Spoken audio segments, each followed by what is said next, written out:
한국의 고유한 밥 문화인 비빔밥의 명칭은 1810년 목유편의 부비움으로 처음 등장하고 다양하게 기록되다가 오늘날 비빔밥으로 정착되었습니다.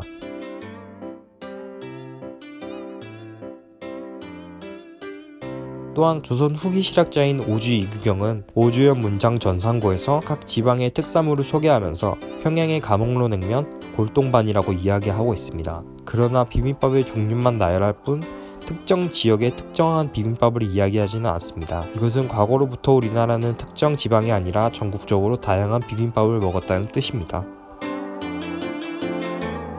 중국 춘추 전국시대 때 제나라가 오나라와의 전쟁에 밀려서 피난을 가게 되었습니다. 제나라의 황제는 영이라는 지역, 지금의 쓰촨성에 다다르게 되었습니다. 그곳의 주민들은 왕을 위한 음식을 준비하였는데 피마자유라는 기름과 밥, 여러가지 재료를 볶아 만든 현재의 볶음밥과 같은 음식을 왕께 진상하였습니다. 이후 제나라가 전쟁에서 승리하여 황제가 황궁한 뒤에도 그 음식을 찾았다고 하며 볶음밥은 여기서 유래했다고 합니다. 중국의 가장 오래된 농업기술서 제민요술에서는 달걀 볶음밥이 나옵니다. 이 달걀 볶음밥은 수나라 양제가 좋아했던 음식으로 마치 밥에다가 김가루를 뿌려 놓은 것 같다고 하여 부술쇠, 금, 밥반, 즉 금을 부숴 넣은 밥이라 하여 쇠금반으로 불리었습니다. 넓은 자연환경을 바탕으로 다양한 재료가 나는 중국의 지리적 특성도 여러 종류의 볶음밥을 만들어내는 데 일조하였습니다.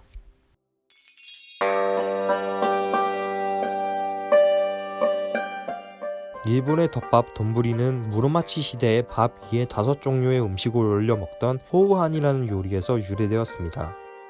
호우한은 당시 왕실이나 무사들이 먹던 음식으로 보통 밥 위에 5종류의 재료를 올려 만들었습니다.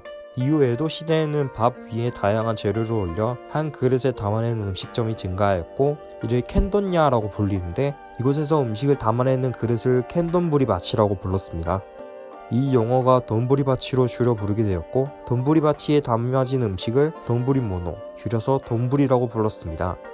이렇게 다양한 형태의 돈부리는 일본의 근대화 과정을 거치면서 가격이 저렴하고 바쁠 때 빠르게 먹을 수 있어 일본 사람들이 즐겨 먹는 식사 형태로 자리 잡았고 현재까지 일본 사람들의 일상 음식이 되었습니다.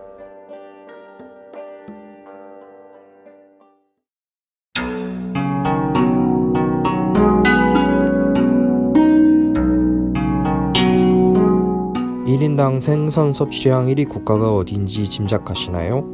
일본, 노르웨이, 중국, 다름 아닌 대한민국입니다. 고갈비의 탄생 지역인 부산 경남 지역에서 고등어는 여전히 국민 생선의 자리를 지키고 있습니다. 고갈비는 고등어 소금구이를 가리키는 말입니다. 별도로 염장하지 않고 생물 고등어에 소금을 뿌린 다음 6시간 정도 숙성하여 석쇠에 구워 먹습니다.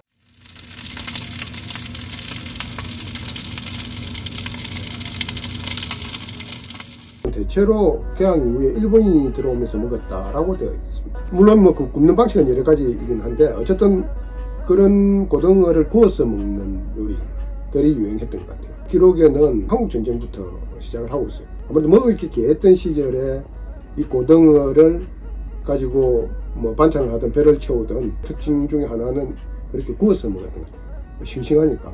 우리가 잘 아는 안동 강고등어 같은 경우는 가면서 이제 간을 쳐서 이렇게 유통을 했는데 비하면 부산은 바로 유통을 할 수가 있으니까.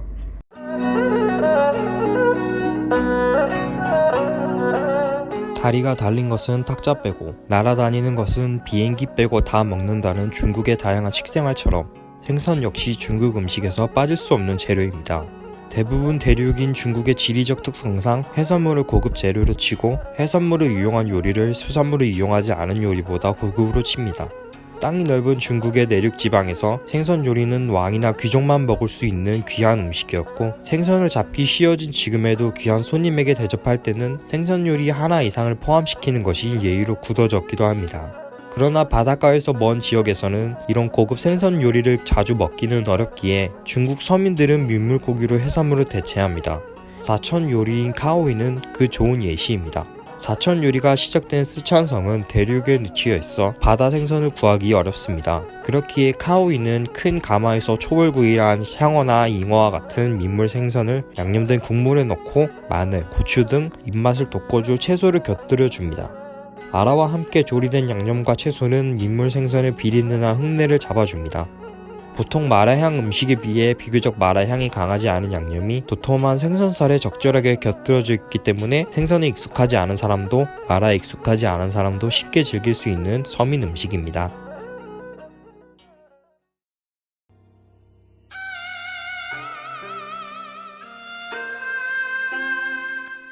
일본에서 초밥은 헤이안 시대인 927년의 기록에 처음 등장합니다. 이때 초밥은 깨끗하게 닦은 생선을 소금에 절여 곡식과 함께 돌로 눌러놓은 것이었습니다.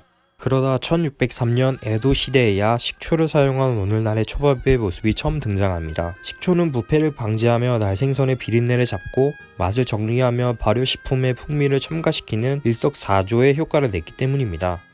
일본의 스시가 이렇게 발달한 이유는 지리적인 이유 외에도 문화적인 이유도 있습니다. 불교나 일본 토속 신앙인 신토는 살생을 불결한 것으로 봤기 때문에 섬나라인 일본에서 많이 잡히는 수산물을 섭취했습니다. 당시의 종교적 해석으로 살생은 육고기에만 해당했기 때문입니다. 또한 원재료의 맛을 살리기 위해 최소한의 요리 과정을 거친다는 일본 요리의 특징은 스시나 회 같은 나라 음식과 잘 맞아떨어졌습니다.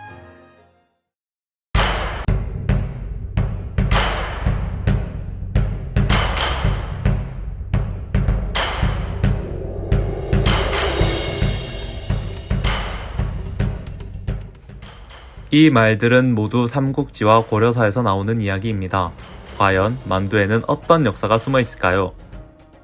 사실 우리는 교과서에서 한 번쯤 만두가 나오는 노래를 본 적이 있습니다. 바로 고려가요 쌍화점입니다. 쌍화점의 쌍화가 바로 고려시대의 만두를 지칭하던 용어입니다.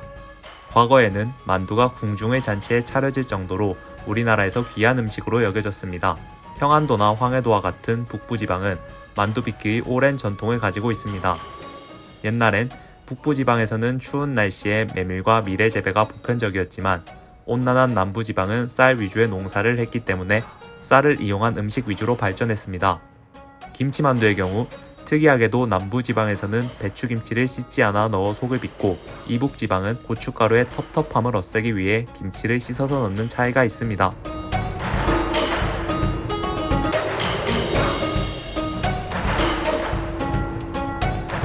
딤섬이란 간식과 같이 가벼운 음식을 뜻합니다. 중국에서 모든 사람들이 아침, 점심, 저녁 하루 3끼를 꼬박 챙겨 먹게 된 것은 불과 100년 정도밖에 되지 않았다는 사실을 아시나요? 고대에는 심지어 신분에 따라 식사 횟수가 정해져 있었습니다. 황제는 하루 4번, 제후는 3끼를 먹었고 관리는 아무리 벼슬이 높아도 아침과 저녁 하루 2차례만 먹을 수 있었습니다.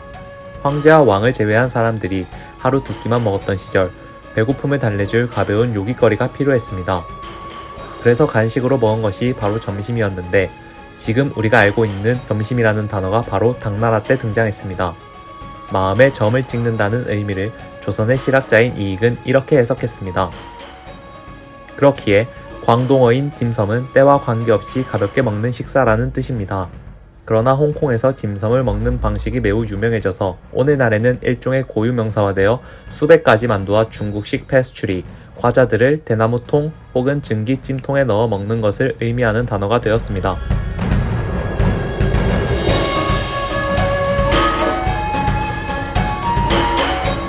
일본의 만두는 우리나라와 비슷한 시기에 전해졌습니다. 기록에 의하면 1341년 임정인이라는 중국 사람이 만두를 처음 일본에 전했다고 합니다. 일본 만두의 소는 육류 대신 설탕이나 채소를 썼습니다. 일본에서는 만두를 중국의 수저우 지역 방언에서 차용한 만주라고 읽습니다. 교자가 본격적으로 서민들에게 알려지게 된 것은 2차 세계대전이 끝나고 관동군과 만주군 등이 일본으로 돌아오게 되면서인데요. 그러니까 한국에서는 저희가 만두를 굽는 걸 많이 하고 그다음에 중국에서는 튀기는 걸 많이 하잖아요. 저희가 일본식에서는 야끼라고 해가지고 야끼가 이제 불에 볶는 행동을 뜻하거든요. 그래서 야끼 교자라고 하는 게 저희 일본식으로 하는 게 이 방식입니다.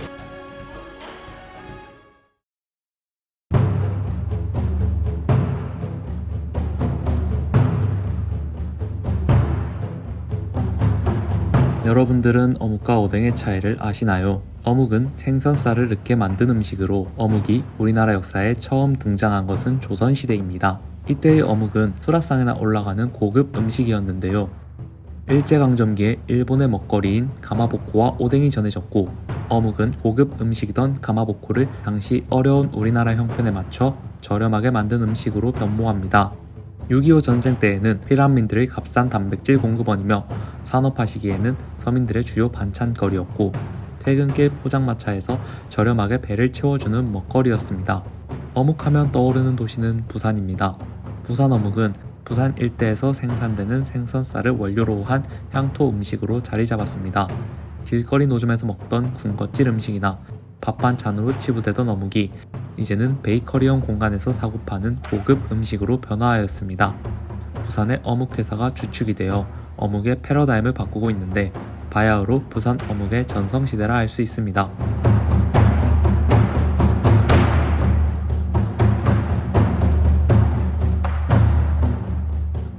대다수의 사람들은 어묵이 일본에서 유래되었다고 생각하실 테지만 사실 어묵이라 할 수 있는 시초는 중국 진시황 때 어환, 어단이라고 부르는 어묵이었습니다. 중국 진나라 때 권력자였던 진시황은 평소 생선 요리를 즐겨 먹었는데 요리에서 생선 가시가 나오면 요리사를 바로 처형시켰습니다.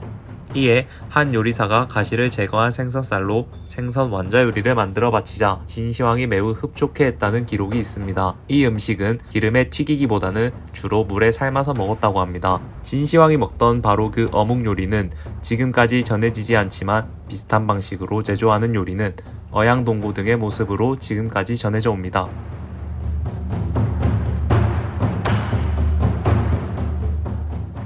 오뎅은 어묵, 무, 계란, 유부 등을 넣고 국물을 우려낸 일본식 요리를 말합니다.